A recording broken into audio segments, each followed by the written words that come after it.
Hello दोस्तों, मैं राकेश ओझा एक बार फिर हाजिर हूँ आपके लिए बाजार पे राय का एक और नया एपिसोड लेकर। बाजार पे राय में हम लोग चर्चा करते हैं ग्लोबल इवेंट्स की, ग्लोबल मार्केट की, इंडियन मार्केट की और गोल्ड, सिल्वर, डॉलर, क्रूड, इन सब के प्राइस में होने वाले उठापटक की और इन सब का भारतीय बाजार पर क्या अगले हफ्ते असर होने वाला है उसकी। साथ में हम लोग चर्चा करते हैं उन स्टॉक्स की भी जो अगले हफ्ते आपको अच्छा पैसा कमा कर दे सकते हैं। पर हम लोग इसके पहले कि आगे बढ़े, आपसे रिक्वेस्ट है, शेयर कीजिए ये वीडियो ज़्यादा से ज़्यादा लोगों तक ताकि लोग इसका फ़ायदा उठा सकें।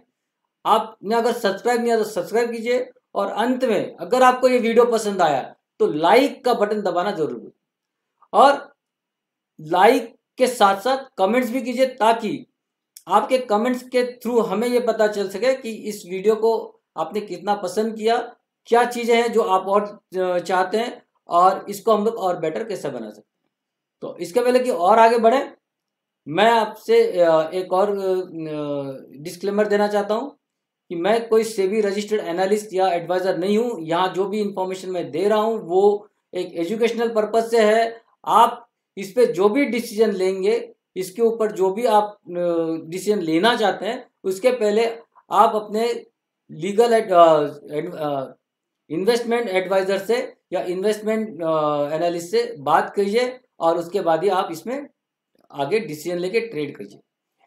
आपको होने वाला किसी भी तरह का नुकसान या फायदा, इसके लिए मैं जिम्मेदार नहीं हूं। तो चलो चलते हैं आगे और देखते हैं कि क्या हुआ इस वक्त लास्ट वीक में ग्लोबल मार्केट। तो इस वीक में अगर हम लोग देखते हैं तो कुछ मिला जुला असर रहा। तो सबसे पहले मैं अच्छी चीज बताता हूं कि जो इंडिया के लिए हुई कि जो मूडीज ने हैं अपना आउटलुक थोड़ा चेंज किया है और आउटलुक चेंज करके उन्होंने निगेटिव से स्टेबल कर दिया है। मतलब वो कहते हैं कि जो एक्टिविटीज इंडिया में इकोनॉमिक एक्टिविटीज हो रही हैं और उससे जो एक ग्रोथ दिख रही है, वहां से उनको एक स्टेबिलिटी आती हुई दिख रही है। और इसके मुख्य कारण है कि हम लोग का वैक्सीनेशन का अच्छा ग्रोथ और वैक्सीनेशन में हमने जो प्रोग्रेस की है वो काफ़ी सेटिस्फैक्ट्री है। उसके वजह से इकोनॉमी एक्टिविटीज़ में काफ़ी हमको बढ़ोतरी दिख रही है और कुछ अच्छी ग्रोथ आती हुई दिख रही है। लेकिन इसके साथ में उन्होंने जो रेटिंग है उसमें चेंज नहीं किए, पर एक कदम हम लोग आगे बढ़े, ये भी हमारे लिए अच्छी बात है। लेकिन क्या हमको इससे खुश हो जाना चाहिए? क्योंकि ऐसी बहुत सी बातें हैं जो मैं अभी यहाँ आपको बताना चाहूंगा। आप लोग ध्यान से सुनिए। आप ट्रेडर या इन्वेस्टर है, आपको इन बातों का पता होना चाहिए। अभी जो ग्लोबल सिनारियो में अगर हम लोग देखते हैं तो दो बड़ी समस्याएं फिर से आके खड़ी हुई हैं। एक समस्या तो जो है वो हमको मालूम है कि एवरग्रेंड करके जो कंपनी है उसका जो डिफॉल्ट होने का चांसेस है और उसके वजह से एक बड़ा संकट चाइना में है। लेकिन क्या चाइना में इतना ही संकट है? जी नहीं, चाइना एक बड़ा संकट लेके सामने आ रहा है। अब इसका असर कब और कहां तक दिखेगा ये अभी कहना थोड़ा मुश्किल है। लेकिन हम लोग ये देखेंगे तो काफी इश्यूज हैं जो चाइना को परेशान कर रहे हैं। सबसे पहले तो रियल इस्टेट जो उनका सेक्टर है वो इतना ओवर हीटिंग हो चुका है और वहां से अब नीचे उतरते हुए अगर वो लोग वहां जो कूलिंग ऑफ हो रहा है वो वहां एक रिसेशन की स्थिति पैदा कर सकता है। दूसरा संकट जो है उनके साथ में वो है बिजली का। बिजली का संकट अपने आप में इतना बड़ा है कि वो भी वहां एक बड़ी इकोनॉमिक डिसलेशन ला सकता है। बिजली नहीं होने की वजह से काफी सारे उद्योग वहां बंद पड़े हुए हैं। वहां घरों में बिजली कटौती हो रही है, वहां इंडस्ट्री को बिजली कटौती हो रही है और इसका एक बड़ा वजह है कि उनके पास में इनफ कोयला नहीं है जो उन्होंने अपने ग्रीन हाउसेस गैसेस के कंट्रोल के लिए या कार्बन जो कार्बन पॉइंट्स उनके कंट्रोल के लिए उन्होंने कोयले का यूज कम कर दिया है। और इसी वजह से उनका जो बिजली का संकट है वो अत्यंत गहराया हुआ है। उसको अगर उनको कंट्रोल में लाना है तब भी कम से कम 5-6 महीने जाएंगे। तो ये स्थिति सुधरते सुधरते भी अगर 5-6 महीने जाने वाले हैं तो आप समझ सकते हैं कि वहां से एक काफी बुरी खबर हमें आ सकती है। बिजली का संकट केवल चाइना में नहीं है, यूरोप में एक अलग टाइप का संकट है। वहां संकट है गैस की बढ़ती हुई कीमतों की वजह से। गैस की जो कीमतें बढ़ गई है नेचुरल गैस की, उसके वजह से वहां जो उसके ऊपर चलने वाले जो काफी जो इंडस्ट्रीज हैं, वहां एक बड़ा संकट है, क्योंकि उनका लागत कास्ट बहुत बढ़ गया है। तो उसके वजह से जो एक महंगाई बढ़ने वाली है या महंगाई बढ़ रही है, वो एक नया संकट पैदा कर रही है। तो महंगाई ये ऑल ओवर द वर्ल्ड एक बड़ा संकट है। महंगाई अगर बढ़ती है तो आपकी ग्रोथ ऑटोमेटिक कम होने लगती है, इकोनॉमिक एक्टिविटीज में कमजोरी आती है, क्योंकि उससे डिमांड में काफी फर्क पड़ता है। इलेक्ट्रिक और जो चाइना का प्रॉब्लम है, वहाँ ऑलरेडी मतलब जो इंडस्ट्रियल एक्टिविटीज है वो काफ़ी कम हो चुकी हैं। कई शहरों में बिजली गायब है, और इन सब का असर आपको इकोनॉमी में पड़ते हुए दिखेगा। तो हमको क्या करना चाहिए? देखिए, हमारी स्थिति काफ़ी बेहतर है, और पहले बार मैंने ये कहा कि अब हम लोग स्थिति बेहतर में है कंपेयर टू अदर चीज। लेकिन अगर हमको बेहतर बने रहना है तो हमारे लिए ये भी जरूरी है कि चाइना भी बेहतर बना रहे, यूरोप भी बेहतर बना रहे, और अमेरिका भी बेहतर बना रहे।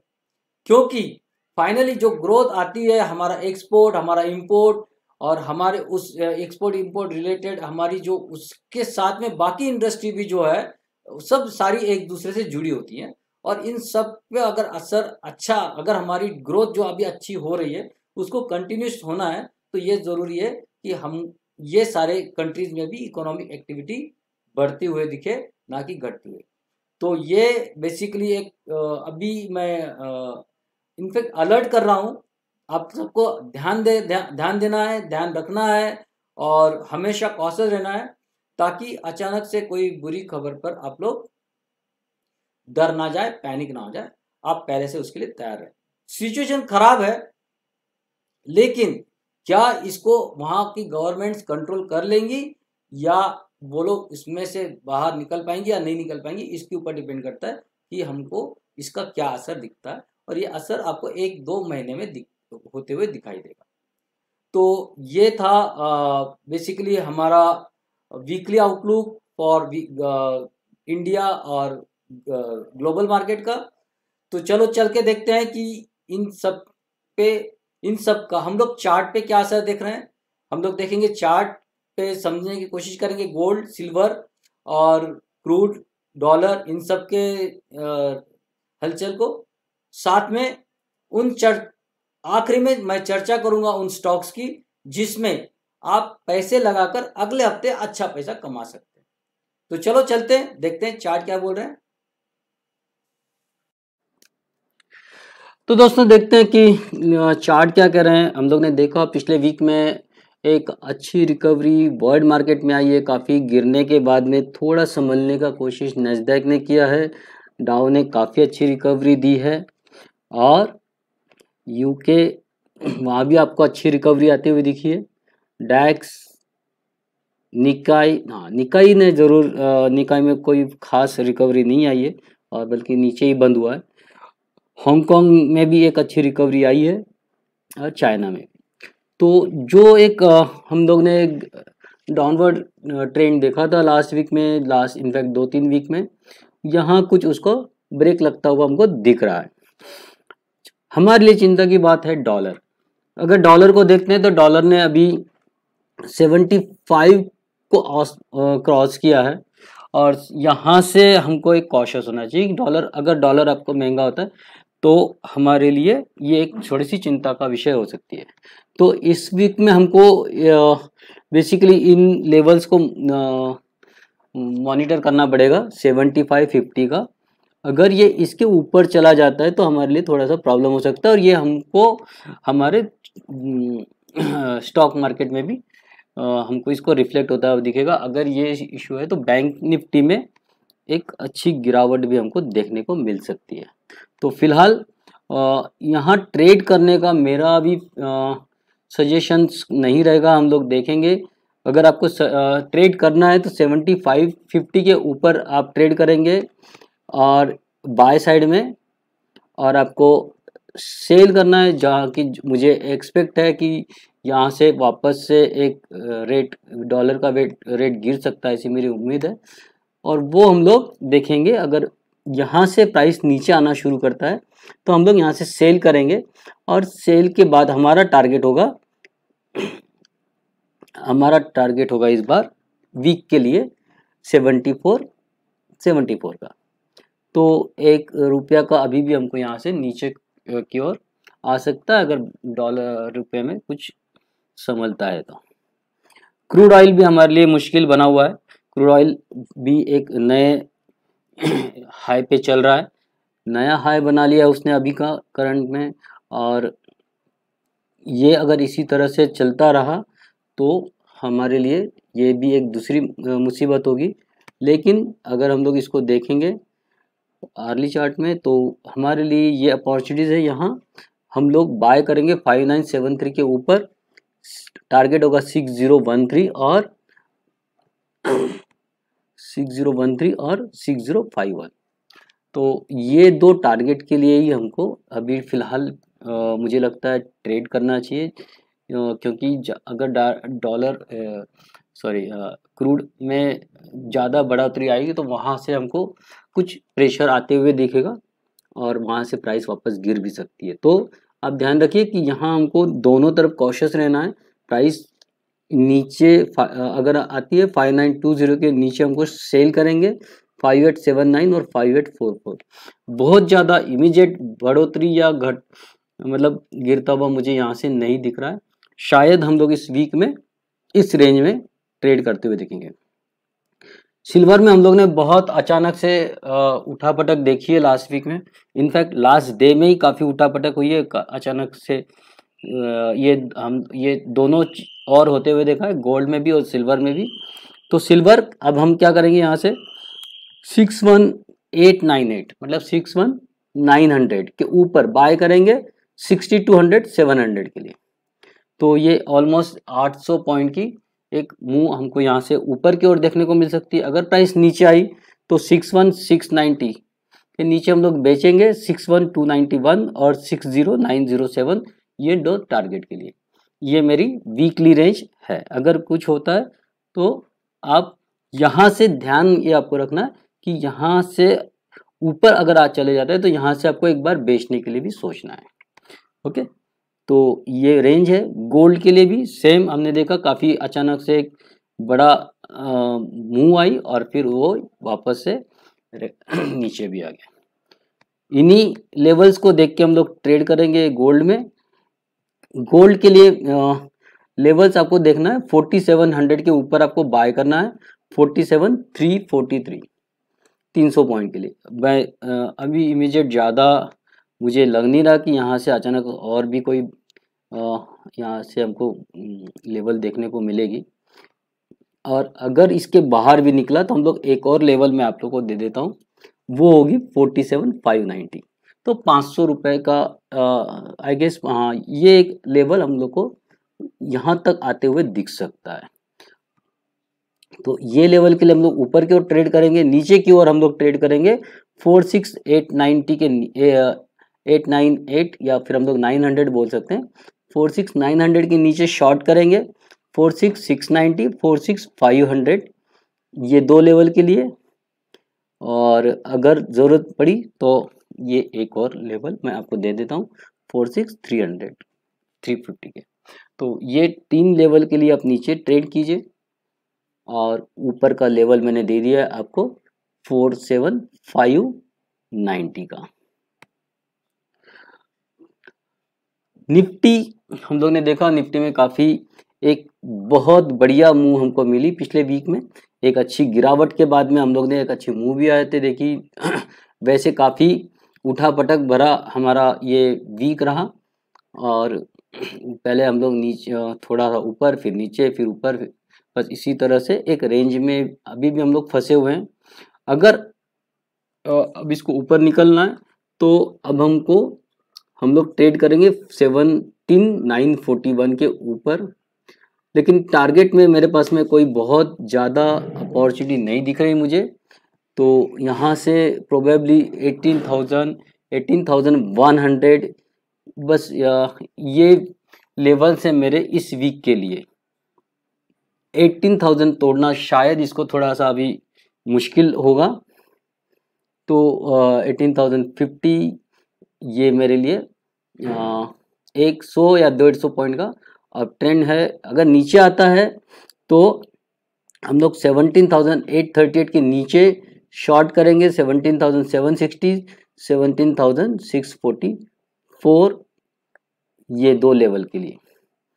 अगर प्राइस यहाँ आती है मतलब 17,850 के आसपास, तो यहाँ आप कॉशियस रहिए, और आपको अगर यहाँ से प्राइस ऊपर जाते हुए दिखते हैं तो आप यहाँ बाय भी कर सकते हैं। तो ये जो लेवल रहेगी ये मेक और ब्रेक लेवल रहेगी, तो यहाँ आप एक बाइंग का मौका भी देख सकते हो ऊपर साइड के लिए। ये आपका निफ्टी के लिए।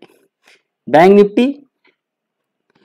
निफ्टी में हमको सिंपल है 37,835 उसके ऊपर बाय करना है, 38,100, 38,376 ये दो लेवल है उसके लिए। हो सकता है जैसे कि SGX निफ्टी दिखा रहा है शायद मंडे थोड़ा सा प्राइस नीचे आए, तो 737,670 ये वो लेवल होगा जहां आपको कॉशियस रहना है। वहां आता है तो एक बार आपको बाय के लिए भी देखना है, अगर वो लेवल टूटता है तो आपको फिर ट्रेड करना है शॉर्ट साइड में 37,457, 37,360 और 37,250 ये दो लेवल के लिए, तीन लेवल के लिए। तो ये होगी आपकी रेंज, वीकली रेंज आपकी बैंक निफ्टी में। अब हम लोग वो स्टॉक देख लेते हैं जो मैंने पहले रिकमेंड किए थे और उनका क्या ये रिजल्ट रहा। अगर आप देखेंगे तो हिंद पेट्रो जो मैंने 275 पे इसको रिकमेंड किया था, 275 सॉरी यहाँ तो हम लोग एक्चुअली इसको डेली चार्ट पे देख लेते तो इजी रहेगा। ओके, और 275 का मेरा बाय साइड है यहाँ। यस, प्राइस एक्चुअली थोड़ा सा ये मेरा एक्चुअली एंट्री लेवल था, और टारगेट मैंने इमीडिएट टारगेट जो दिए थे वो थे 311 और नेक्स्ट टारगेट जो था मेरा 323। तो ऑलमोस्ट हम लोग यहाँ आते हुए दिख रहा है आपको, ये मेरा फर्स्ट टारगेट है 312 और सेकंड टारगेट जो मैंने दिया था 330 के आसपास में वो भी अचीव ऑलमोस्ट अचीव होते हुए हमारा दिख रहा है। लास्ट इसका हाई जो उसने हम लोग ने देखा 326.60 का, तो हम लोग ऑलमोस्ट अपने सेकंड टारगेट को अचीव करते हुए यहाँ दिखता है। फिर पैसा लो और ये तो ऐसा चल रहा है कि आपको देखिए कि पैसा देते ही जा रहा है। वो बोल रहा है पैसा लो और ये आपके ऊपर है आप कितना लेना चाहते हो। 702 पे गया था और अब 1000 के आसपास 1900 चल रहा है। 300 रुपये हम लोग ने यहाँ ऑलमोस्ट एक महीने में 300 रुपये का, और या ऑलमोस्ट आप बोलेंगे तो ये 80% हमको प्रॉफिट यहाँ हो चुका है, 80%। अंडरस्टैंड? तो फैंटास्टिक ट्रेड ये एक। और फिर GNA 791 में दिया था और हाई हम लोग ने देखा है 1075 का। तो यहाँ भी हमको एक बहुत बढ़िया एक मूव मिली है, करीब 300 पॉइंट का मूव यहाँ भी हमको मिल चुका है। माइंड ट्री अभी मैंने लास्ट वीक दिया था और ये अभी चलना शुरू हुआ है। मैंने कहा था 4242 के ऊपर बाय करना है और ये अब 4454 है। इसका फर्स्ट टारगेट जो मैंने दिया हुआ है वो ये है, और इसके लिए आपको बिल्कुल खड़े रहना है 4740 के लिए। फिर कोल इंडिया मैंने एक्चुअली सेकंड टाइम रिकमेंड किया हुआ है ऑलमोस्ट 187 के यहाँ, करेक्ट। और ये वहाँ से हमने देखा कि 204 तक हमको लास्ट वीक में जाते हुए दिखा, और इसका टारगेट जो मैंने दिया है नेक्स्ट टारगेट जो 221 है, तो हमको यहाँ 204 का आया, वापस नीचे आया है। कोई डरने की बात नहीं, ये वापस 221 तक जाएगा, आप लोग आराम से खड़े रहिए। महिंद्रा एंड महिंद्रा, यह एक और फैंटास्टिक ट्रेड जो मैंने लास्ट वीक दिया था, 828 पे एंट्री कराया था। अभी उसने हाई हमारा 893 यहाँ हमारा आया है। ये बेसिकली फर्स्ट टारगेट जो मेरा था वो मैंने यहाँ दिया हुआ था 877 का, और सेकंड टारगेट जो मेरा रहेगा, जो उसके लिए आपको खड़े रहना है अगर आपने लिया हुआ है, तो वो होगा 951। तो आप इसमें भी खड़े रह सकते हो। और अब अगर आप है तो यहाँ आप अपना स्टॉप लॉस है वो 850 के आसपास लेके आ सकते हो यहाँ, ताकि आपका अगर प्रॉफिट हो रहा है तो आप उसमें से बच सके। तो ये आपके लिए एडिशनल इंफॉर्मेशन है। फिर कैन बैंक भी मैंने दिया हुआ है 17, सॉरी मैंने इस लेवल पे बाय दिया है 178 पे, स्टॉप लॉस दिया था 171 का, ऑलमोस्ट उसके आसपास आके ये वापस घूम गया है। पहले उसने अच्छा खासा एक 183 का ये भी दिया था, लेकिन इसमें बिल्कुल डरने की बात नहीं, क्योंकि इसके टारगेट बहुत लंबे हैं। इस टारगेट मैंने एक्चुअली ये मिट गए हैं, मैं इसमें वापस एक बार मार्क कर दूंगा टारगेट हमारे। आपको बिंदास इस टारगेट के लिए खड़े रहना है 233 और ये दो टारगेट हमारे 297। इन टारगेट्स के लिए आपको खड़े रहना है। यहाँ से कम आपका 123 रुपये का 120 रुपये का मूवमेंट आपको यहाँ से मिल सकता है। थोड़ा सा बैंकिंग मार्केट सपोर्ट करेगा तो यहाँ से आपको इतने टारगेट, लेकिन स्टॉप लॉस जो मैंने दिया है आप उसको ध्यान में रखिए और स्टॉप लॉस को बिल्कुल मेंटेन कीजिए। जेएमसी प्रोजेक्ट ये नहीं चला है, जहाँ दिया था वहीं है। एक्चुअली ये इसका एंट्री मैंने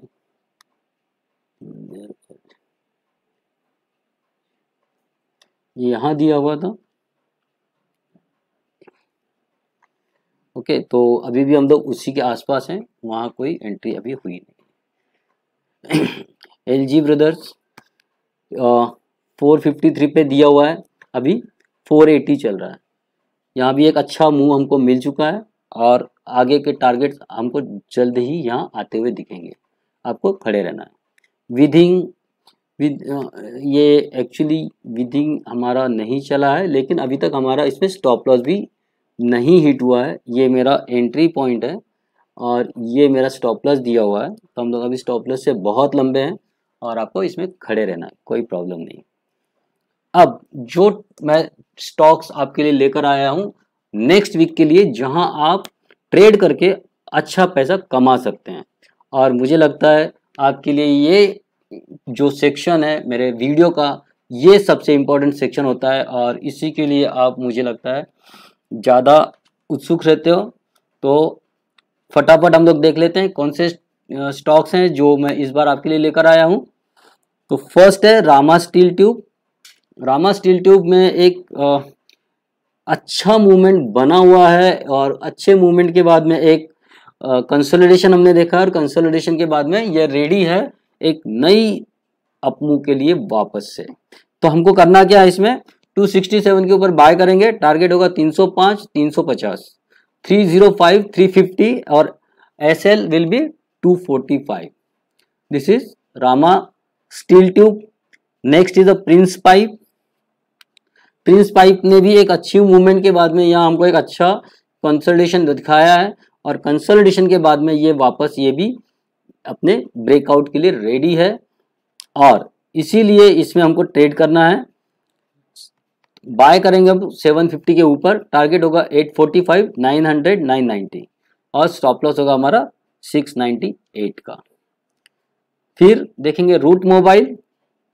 रूट मोबाइल तो एक ये बहुत बढ़िया स्टॉक है, काफ़ी दिनों से एक साइडवेज में है, और साइडवेज के बाद में हम लोग ये देख रहे हैं कि एक फिर आईटी में एक अच्छी मूव आने की तैयारी है, तो इसीलिए इसको हम लोग बाय करेंगे 2116 के ऊपर, टारगेट होगा 2228, 2310 और स्टॉप लॉस होगा 2033।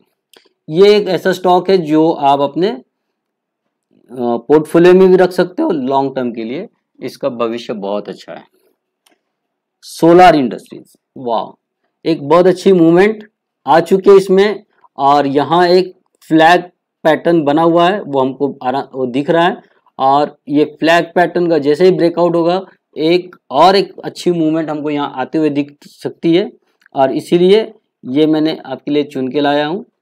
ये हमको बाय करना है 2413 के ऊपर, टारगेट होगा 2810 3118 और स्टॉप लॉस होगा 2311।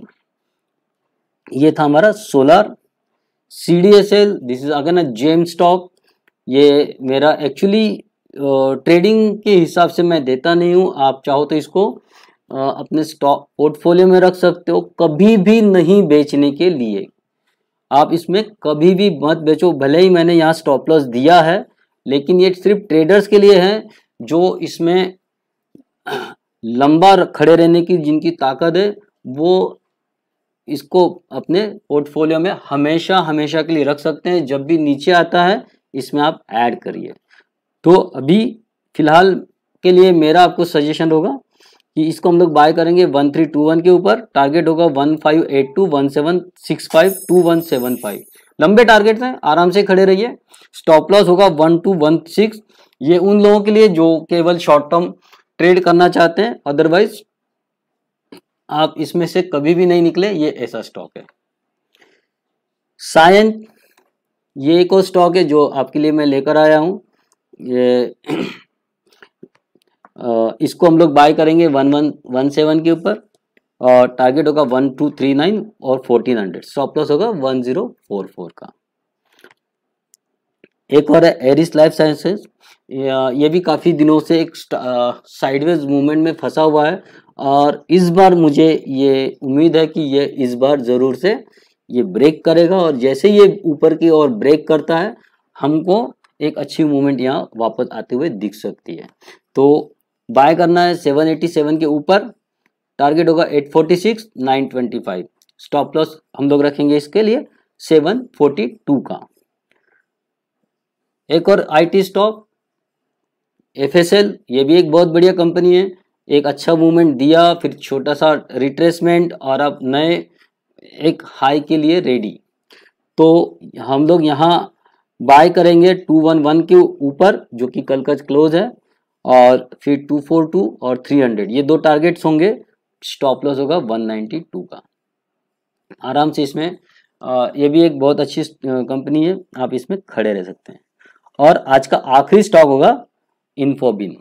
इन्फोबिन भी बहुत अच्छा मूवमेंट दे चुका है, और इसके बाद में एक रिट्रेसमेंट हुआ है, और अगर अब यहाँ से ये ऊपर बढ़ने की शुरुआत करता है तो हमारा फर्स्ट टारगेट ही एक अच्छा खासा होगा 25% के आसपास। तो हम लोग बाय करेंगे 400 के ऊपर, और स्टॉप टारगेट होगा 512। फिलहाल मैं आपको एक ही स्टॉक दे रहा हूँ, क्योंकि जब यहाँ पहुंचेगा मैं इसको रिवाइज करके इसके नए टारगेट्स दे दूंगा। तो स्टॉप लॉस होगा हमारा 370।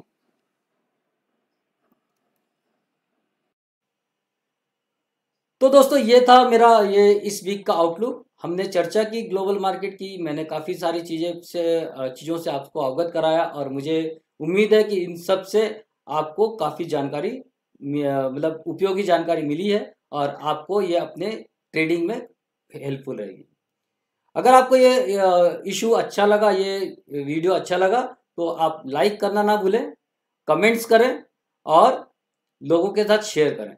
सब्सक्राइब नहीं किया तो सब्सक्राइब करें, और अगले हफ्ते फिर मैं लेकर आऊँगा इसी तरह का और वीडियो, जहां हम लोग फिर चर्चा करेंगे इन सारी बातों की, और ये सिलसिला हमारा जारी रहेगा। मैं आपसे फिर एक बार फिर रिक्वेस्ट करता हूं कि इसको और बेहतर बनाने के लिए आपके सुझावों की मुझे आवश्यकता है। तो कमेंट्स करें और इसको बेहतर बनाने में मेरी हेल्प करें। धन्यवाद, नमस्कार।